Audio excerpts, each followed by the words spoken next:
चलिए जी, पहले 36 को मैं आपको डिस्कस करके देता हूँ। देखो आप लोग ऐसे क्वेश्चन करके आया करो कि अगर मैं आपको बोर्ड पे बुला के कोई एडजस्टमेंट को एक्सप्लेन करने के लिए कहूँ तो आप एक्सप्लेन कर सको। ये नहीं कि पीछे सॉल्यूशन कॉपी पेस्ट करके आ जाओ या किसी का और का सवाल बैठ के हल कर लिया, ऐसे नहीं। आपने अपनी तरफ से इस तरह से हल करें कि आपसे कोई पूछे तो आपको बताना तो है। इसमें लिखा हुआ है कि ये ड्राफ्ट फाइनेंशियल पोजीशन है और ये गलत है। तो मैंने आपको कहा था जब स्टेटमेंट को गलत होती है ना, सबसे पहले उसका फॉर्मेट ठीक कर दिया करो। जब फॉर्मेट उसका ठीक हो जाए तो फिर उसके बाद एरर ठीक किया करो। सबसे पहले हम इसका फॉर्मेट टेस्ट करते हैं। एसेट्स के नीचे नेट फिक्स्ड एसेट लिखे हुए हैं, ठीक है।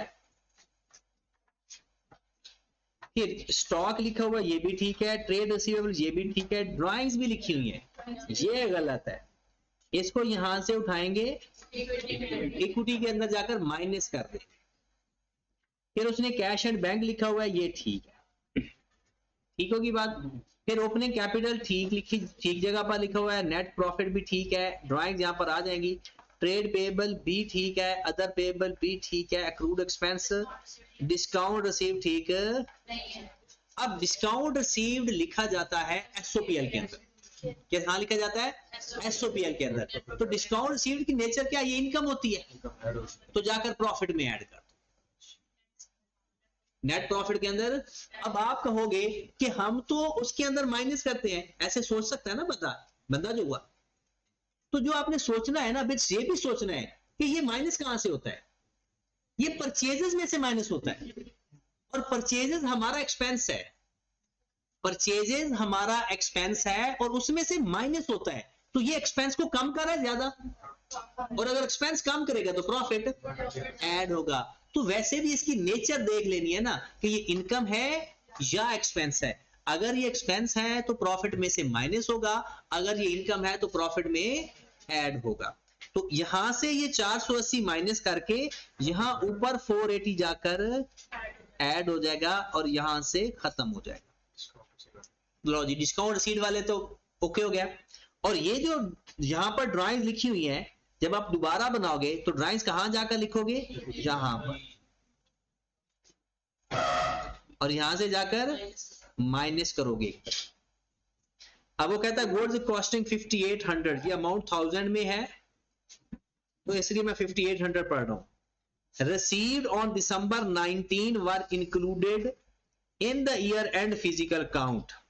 However, these goods were recorded in purchase day book on 5th January on receipt of invoice. कहता है goods हमें मिल गई, goods costing 5800,000 and included in the physical count. देखें क्योंकि हमें बाद में इनवाइस मिली थी, हमने एंट्री 5 जनवरी को पास की।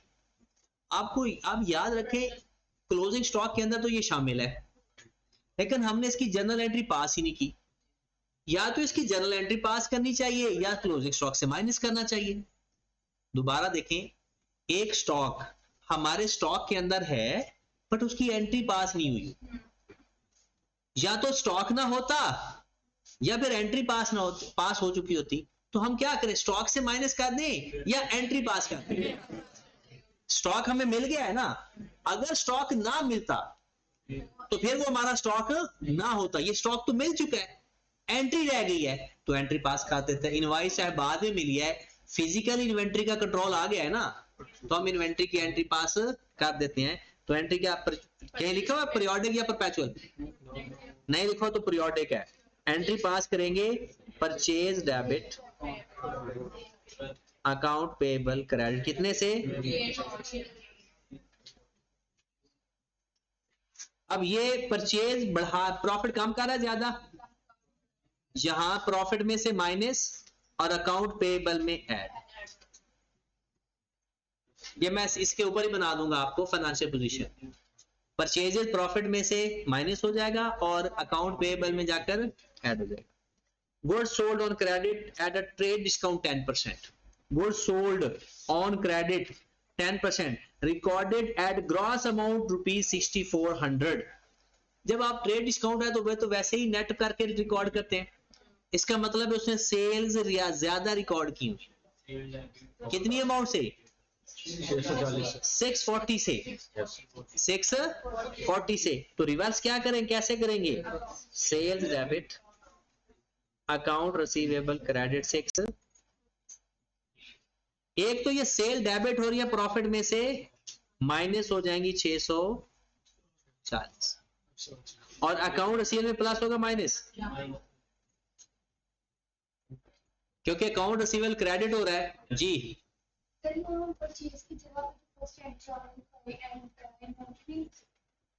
नहीं, इन्वेंट्री तब लिखते हैं परपेचुअल सिस्टम होता तो आपको पता है पीरियोडिक में लफ्ज परचेज आता है, परपेचुअल में लफ्ज इन्वेंट्री आता है। अगर हम इन्वेंट्री लिख देते ना तो फिर तो हमारा प्रॉफिट पे कोई फर्क ही ना पड़ता। ठीक है, हाँ परचेज डे दूसरा है भी पीरियोडिक ही।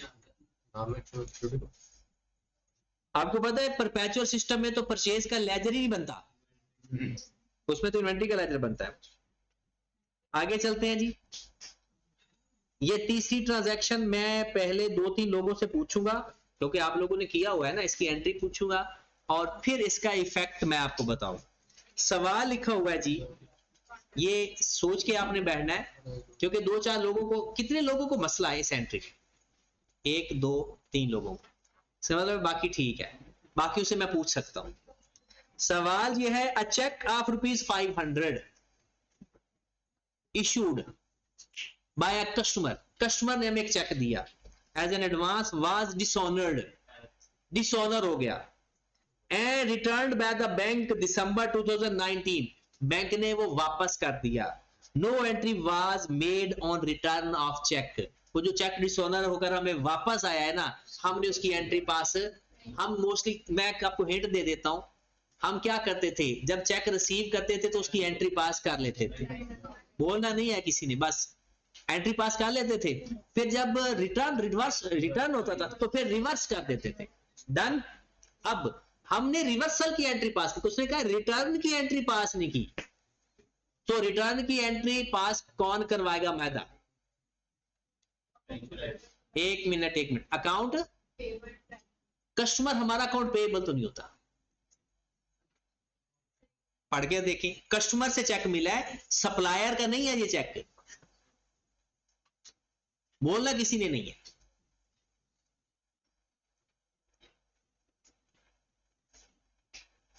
चेक कस्टमर से आया है, पढ़ के देख लो एक दफा, इशूड बाय अ कस्टमर, तो अकाउंट पेएबल का लफ्ज तो लिख ही नहीं सकते। ठीक है, अब आ जाते हैं, कौन बताएगा? Usama. Account receivable to bank, नहीं, अकाउंट रिसीवेबल टू बैंक भी नहीं। ठीक है, बस थोड़ा सा मसला है, थोड़ा सा। हाँ जी, ये मैदा आपने एंट्री पहले पास यही की थी, अकाउंट पेएबल टू बैंक, या आपने किसे पूछी थी? खुद पास किया, सॉल्यूशन के हिंट से पास किया है, क्योंकि सॉल्यूशन में इसको अकाउंट पेएबल से माइनस किया गया। हाँ रानिया, आधा ठीक हो गया, आधा आपका ठीक है, आप इनको इकट्ठा करोगे तो पूरा ठीक हो जाए। अब आप देखो सवाल के अंदर, इसको थोड़ा सा गौर से पढ़ते ना, cheque issued by a customer as an advance, हमने कस्टमर से एडवांस पैसे ले लिए, और जब एडवांस पैसे लेते हैं वो हमारी लायबिलिटी होती है, वो अकाउंट पेएबल नहीं लिखते, एडवांस लिखते हैं, एडवांस फ्रॉम कस्टमर लिख लेते हैं, और ये एक तरह के अदर पेएबल होते हैं हमारे।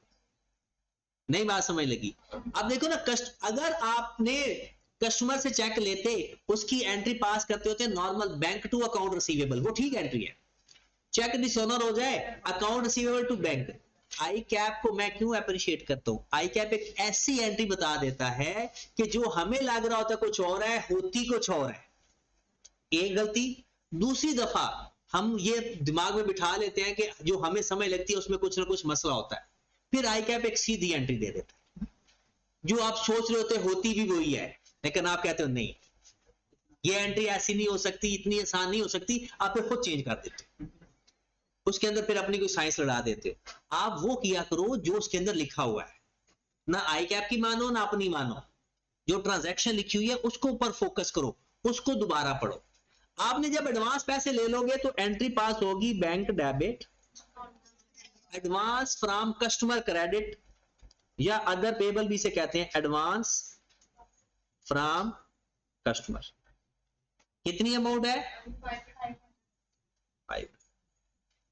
अब ये वाला चेक डिसऑनर हो गया, तो आपने जो एडवांस लिया था और आपने अपनी लायबिलिटी रिकॉर्ड कर ली थी, वो तो चेक था ही बेकार, तो क्या हमारा फिर एडवांस हुआ? तो हम एडवांस फ्रॉम कस्टमर कर देंगे, एडवांस इनकम कह लो, डेबिट बैंक। अब क्या करेंगे? एडवांस मतलब लायबिलिटी, एडवांस जो रिसीव करते हैं वो क्या होता है? लायबिलिटी। अदर पेबल में से माइनस, बैंक में से माइनस। अदर पेबल से भी माइनस कर देंगे और बैंक से भी माइनस कर देंगे। अब यहां पर देख लें, आपका बैंक जितना भी लिखा हुआ है उसमें से 500 माइनस हो जाए, और जितना भी अदर पेबल लिखा हुआ है इसमें से भी 500। आपको लगता था कि ये रिसीवेबल में होना चाहिए, रिसीवेबल में ऐड होना चाहिए, ऐसा नहीं था। आगे चलते हैं। वैसे रिसीवेबल में ऐड कर देते आंसर आपका फिर भी ठीक आना था, आंसर में फर्क ना आता, क्योंकि जितना प्लस करता है उतना।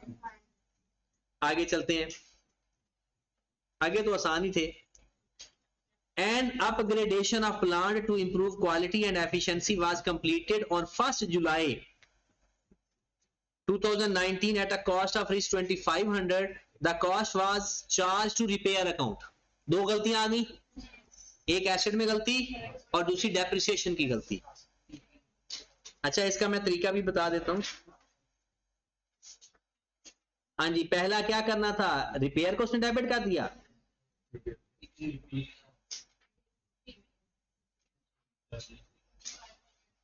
ट्वेंटी, और 6 महीनों की डेप्रिसिएशन भी चेंज होगी, डेप्रिसिएशन टू कितने से? 2।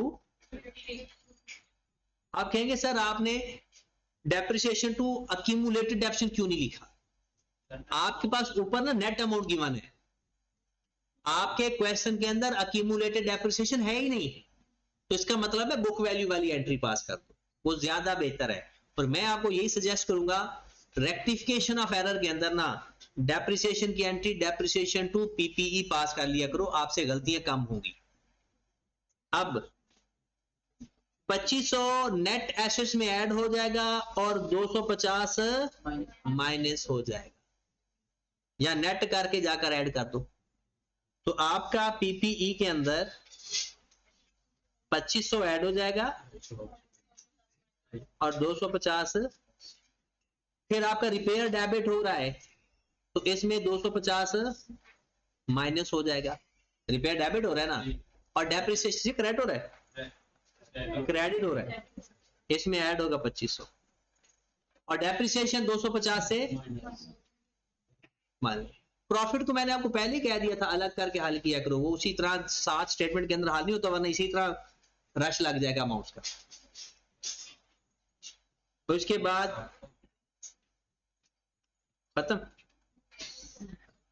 चले जी, ये आप तो हो गया बल्कि सवाल।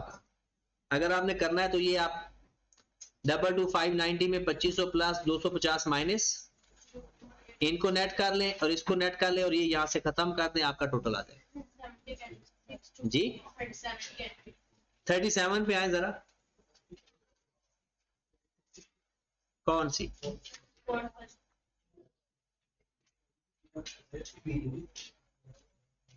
अच्छा, 37 की 4th वाली एंट्री, पहले तो ये बताएं कितने लोगों की ठीक है। अच्छा, किसको नहीं समझ लगी? अच्छा, ये तो नहीं 37 किया ही नहीं, चले फिर 4th वाली एंट्री के बारे में बताएं किसको नहीं समझ लगी, उससे पूछूंगा नहीं। जिसको, जाहिर सी बात है जिसको नहीं समझ लगी फिर उससे तो सवाल नहीं करूंगा ना, सवाल तो मैं उससे करूंगा ना जिसको समझ लग गई है। हाँ जी बताएं, पढ़ लो एक दफा दोबारा, मैंने इसकी एंट्री बनवानी है आपसे। आप बल्कि एंट्री पास करके बैठे ना, आपने पास की तो एंट्री पास कर ले, मैं आपसे पूछ लूंगा, आप बता देना। अच्छा आप लोग तो पूछ के गए थे। हमजा आप भी इनके साथ बैठ के पढ़ा करो और किया खुद करो, बस बैठ के पढ़ा करो ताकि बंदे को मोटिवेशन आती है।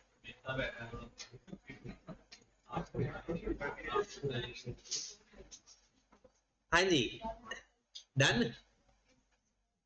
मुकद्दस बताया जरा entry. Stationery debit other expense credit, क्या आपने सोचा इसके बारे में?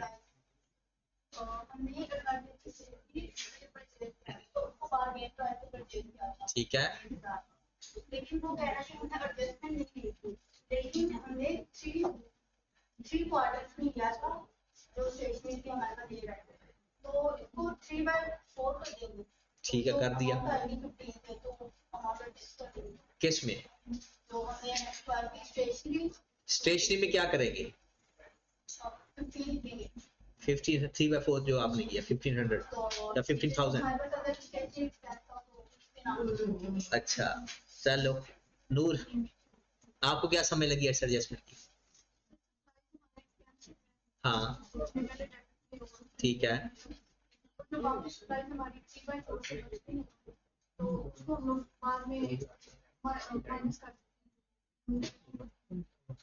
सही है सही है। फातिमा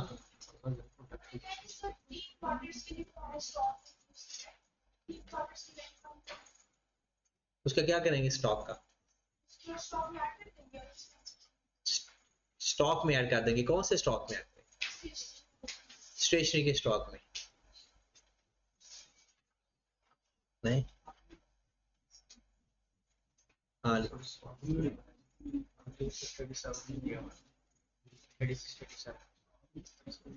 अच्छा इस सवाल के अंदर ना कुछ लोगों को जवाब करके ना मुतमिन हो गए, देखिए ना जब अगर आपने जैसी बात है अब लोग आते हो रोजाना डेली बेस पे कोशिश करते हो तो इरादा तो है कि आपने ये करना है, ये नहीं अभी आपका कोई किसी का इरादा ये नहीं हो कि कोई भाग जाना छोड़ के, बाद में कोई भाग तो जाते ही है लेकिन अभी कोई इरादा नहीं। तो इस इरादे को पक्का करने का ये तरीका होता है कि आपको जो बात है ना वो पूरी समझ लगे। फिर इसका फायदा आपको क्या होता है कि आपको आने वाले आपका पेपर फेल ही नहीं होता। गलत हो जाए पेपर नहीं फेल होता। पेपर फेल कब होता है? जो लिखा ही ना हो आप कुछ और समझ लेते हो। जो आई कैप ने पूछा है, जो आई कैप ने सवाल दिया है, आपकी जो अंडरस्टैंडिंग है वो दूर दूर से नहीं मैच हो रही होती। इसमें कुछ लोगों ने बिल्कुल सही बताया है और कुछ लोगों ने जवाब के पॉइंट ऑफ व्यू से बताया। अब इस सवाल के अंदर देखें लिखा हुआ है दिसंबर के अंदर 2022 के अंदर एक अपॉर्चुनिटी मिली कि भाई स्टेशनरी पे डिस्काउंट लगा हुआ है। ठीक है अब अच्छा इस सवाल को बगैर देखे हम बताते हैं, पहले कुछ और बातें देख लेते हैं। पहले बात करते हैं रेंट की। मैंने रेंट पे किया 12,000 और उस 12,000 के अंदर 2,000 एडवांस है। मैं उस 2,000 का क्या करता हूं? मैंने कहा जी मैंने 12,000 रेंट पे किया उसमें 2,000 एडवांस है, वो प्रीपेड रेंट होता है, उसको कैसे एडजस्ट करता हूं? रेंट में से माइनस और करंट एसेट। अगर मैं उसकी एंट्री पूछूं जिसे बोलते हैं adjusting entry, prepaid rent debit rent expense credit, ऐसा करते हो? Prepaid rent debit rent credit. अब आओ दूसरी बात, आपको पता चला कि स्टेशनरी पे डिस्काउंट लगा हुआ है। जब मैं स्टेशनरी खरीदता हूं तो स्टेशनरी मेरा एसेट होता है या लायबिलिटी होती है? स्टेशनरी मेरा एसेट होता है, स्टेशनरी मेरा एक्सपेंस होता है, स्टेशनरी मेरा। अब आए जरा पूरी बात सुनिए ध्यान से। स्टेशनरी हमारा एक्सपेंस होता है। अब आगे जरा गौर फरमाएं, जब मैंने स्टेशनरी खरीदी मैंने एक्सपेंस में लिख देता हूं। अगर हमारी स्टेशनरी कोई अनयूज्ड रह जाए फिर उसको एक्सपेंस में नहीं लिखते बल्कि उसको किस में लिख देते हैं? एसेट के अंदर। किस नाम से? स्टेशनरी स्टॉक के नाम से। अगर मेरी कोई स्टेशनरी अनयूज रह जाए, जैसे मैंने 1,000 रुपए की स्टेशनरी खरीदी, उसने कहा इसमें से ना 200 रुपए की स्टेशनरी अनयूज्ड है, तो मैं फिर 1,000 रुपए एक्सपेंस में नहीं लिखूंगा, वो 200 उसमें से माइनस करके करंट एसेट में लिखूंगा just like prepaid. Just like अगर आपने कोई सप्लाईज खरीदी, कोई स्टेशनरी खरीदी, कोई लूज टूल्स खरीदे, अगर वो जितने खरीदे वो हमारा बाय डिफॉल्ट एक्सपेंस होता है। लेकिन अगर अनयूज कोई रह जाए तो वो समझेगी कि हमने खरीद तो लिया है लेकिन खर्च नहीं हुआ। तो प्रीपेड भी तो यही होता है कि पैसे पे कर दिए लेकिन अभी तक एक्सपेंस। तो अगर कोई ऐसी चीज, कोई ऑयल पड़ा हुआ है कंज्यूम करने के लिए, कोई स्टेशनरी पड़ी हुई है, जितनी इस्तेमाल हो जाए वो एक्सपेंस में, जितनी इस्तेमाल ना हो वो एक्सपेंस में से माइनस कर देते हैं और करंट एसेट में लिखते हैं, जस्ट लाइक प्रीपेड। हाँ जी, देखिए पहली बात तो ये है ना, आपका क्या बिजनेस स्टेशनरी का है? अगर आपका बिजनेस स्टेशनरी का है तो फिर तो ठीक है। अगर आपका बिजनेस स्टेशनरी का नहीं है ना, तो वो जो सप्लाईज की बात होती है ना, वो सप्लाईज एक और चीज है, ये स्टेशनरी है, ठीक है। तो अगर आप बात करेंगे स्टेशनरी की अभी फिलहाल, अब मैं आपसे कहता हूं कि जनाब आपने पता क्या चला, स्टोरी सुने, दिसंबर 2022 में AC took advantage of an opportunity to purchase a large quantity of stationery at a bargaining price of ₹20,000। हम 20,000 की स्टेशनरी खरीद के आ गए। No adjustment have been made in accounts for the fact that 3/4 in value of the stationery was in stock at the year end। कहता है 3/4 का मतलब है 3/4। इतनी इन्वेंट्स जो स्टेशनरी है वो अभी आपकी पड़ी हुई है। स्टॉक का मतलब क्या है? पड़ी हुई है। इसका मतलब है 20,000 की स्टेशनरी हमने इकट्ठी खरीद के रख ली है, साल के एंड पे 3/4 पड़ी हुई है। इसका मतलब है 3/4 मतलब के 15,000 वो अभी तक इस्तेमाल, तो जो इस्तेमाल नहीं होती वो 20,000 में से 15,000 माइनस करके करंट एसेट में लिख देंगे। और आपको याद होगा जब आप लोगों ने पीआरसी के अंदर एडजस्टिंग एंट्री पढ़ते थे, मुझे बताओ प्रीपेड की एडजस्टिंग एंट्री क्या थी? प्रीपेड एक्सपेंस डेबिट और रेलिवेंट एक्सपेंस। अब इसकी एंट्री देखना जरा, स्टेशनरी स्टॉक डेबिट और स्टेशनरी एक्सपेंस 15,000 से। अब इस 15,000 का क्या करेंगे? स्टेशनरी एक्सपेंस में माइनस और करंट एसेट के अंदर लिखेंगे। स्टेशनरी एक्सपेंस में से माइनस, और वो कहता है कि जनाब आपने 20,000 की स्टेशनरी खरीदी थी जिसमें 15,000 की स्टेशनरी अभी तक अनयूज्ड है, स्टॉक में पड़ी हुई है, तो उसको प्रीपेड की तरह डील कर लेंगे। उसके बाद लिखा हुआ payment 41,000 to Waqas, a supplier posted to the personal account as 14,000। कहता है पेमेंट की थी 41,000 की वकास को, लेकिन लिखा कितना उसको? 14,000। कम लिखा ज्यादा, तो ज्यादा कर दें वकास या अकाउंट पेएबल टू।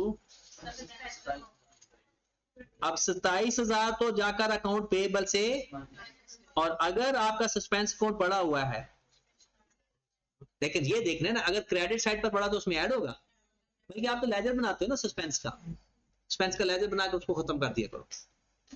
फिर उसके बाद है remittance 30,000 received from Naveed has been credited to sale. और जब नवीद से पैसे लिए थे तो एंट्री पास करनी थी cash to Naveed, cash to account receivable, और आपने क्या कर दिया? Cash to sale. अब सेल को कर देंगे डेबिट और अकाउंट रिसीवेबल को कर देंगे।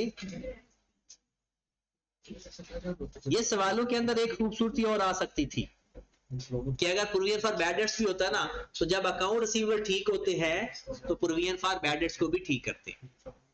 और कोई सवाल है तो पूछ लें। सॉरी, सेकंड सैलरी वाली, salaries of 29,000 paid in Feb 2022 have not been posted from the cash book। अब जरा देखिए हमारे पास कितने टाइप के लेजर होते हैं? 4, sales, sorry receivable, payable, journal और कैश। अब उसने क्या कहा है? Salary paid not posted from the cash book. इसका मतलब कैश बुक में सैलरी लिखी हुई है, वहां से हमने देखकर कहां लिखनी होती है, जर्नल लेजर के अंदर। वो जर्नल लेजर के अंदर पोस्ट नहीं की, इसका मतलब है सैलरी का लेजर में नहीं लिखी, तो अब लिख दो सैलरी टू सस्पेंस। ये ना कहना कि सैलरी टू कैश, अगर कैश बुक में तो लिखी हुई है, अगर दोबारा लिख दी तो कैश खराब हो जाएगा फिर आप। ये इस बात का ख्याल रखना है। अगर वो कहेगा ना from receivable ledger, from journal ledger, इसका मतलब उधर लिखी हुई है, दूसरी साइड पर जाकर नहीं लिखी हुई। तो कैश बुक में लिखी हुई है, सैलरी टू सस्पेंस लिख देंगे। और कोई एंट्री?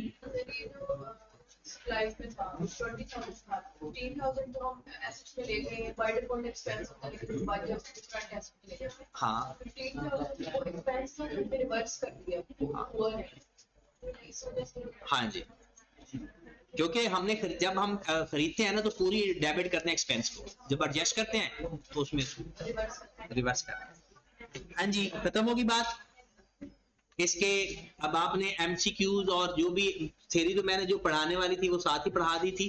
तो अब ये हमारे 2 चैप्टर हो गए नए मॉक के, एक statement of change in equity, और मंडे को अब आकर आपने इसकी असाइनमेंट ले लेनी है जो कि फाइनल है। अब फाइनल असाइनमेंट की तैयारी से मुराद ये नहीं कि आपने वहां से तैयारी करनी, पहला काम ये करना है कि आपने बुक के जो कॉन्सेप्ट है ना उसको लाजमी कंप्लीट करना है, फिर उसके बाद वो असाइनमेंट कर लेनी है खत्म। बुक के कॉन्सेप्ट ओके करने हैं, फिर वो मैंने जो आपको असाइनमेंट दी है उसके अंदर टोटल 6 चैप्टर है, और वो 6 चैप्टर आपके मिनिमम 35 नंबर के, ठीक है। उससे अगला चैप्टर अभी हम स्टार्ट करने लगे हैं, जो अगला चैप्टर हमारा IS 8 का अभी, और जो आपका यानी इसके बाद ही आएगा वो पूरा सेक्शन ही है, वो सेक्शन मिनिमम 20 मार्क्स का। तो ये मैं 35 नंबर मिनिमम बता रहा हूँ, मतलब ये 40 नंबर तक आप क्रॉस कर जाओगे इन टॉपिक्स में से। और ये टॉपिक भी आसान है, बस थोड़ी सी अंग्रेजी वो खराब कर जाती है आपको। अगर अंग्रेजी कंट्रोल में आ गई तो यहाँ से काम ठीक हो जाएगा, ठीक है। तो इसके आपने ना MCQs भी लाजमी करने, वो भी बड़ी अच्छी अच्छी बातें उसके अंदर लिखी हुई हैं, तो टेस्ट के लिए भी आपके लिए फायदा हो जाएगा।